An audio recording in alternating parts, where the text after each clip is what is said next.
Po finále Rúže pre nevestu mi zostala v hlave jedna otázka. Ak Adrian cítil, že mu Miška neukazuje svoju pravú tvár, že je možno až príliš dokonalá, že si o ňom vytvorila určitú predstavu, prečo jej to nepovedal skôr? Lebo práve to ma na tom celom zaujalo.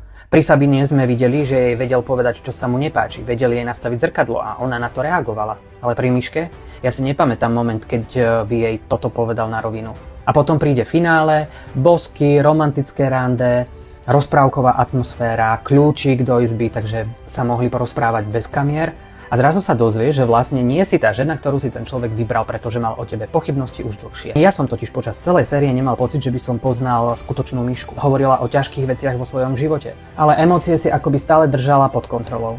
Možno je to obrana, možno opatrnosť, možno kamery, ale možno práve preto ju Adrian nikdy nespoznal tak, ako spoznal Sabinu. A teraz ma zaujíma váš názor.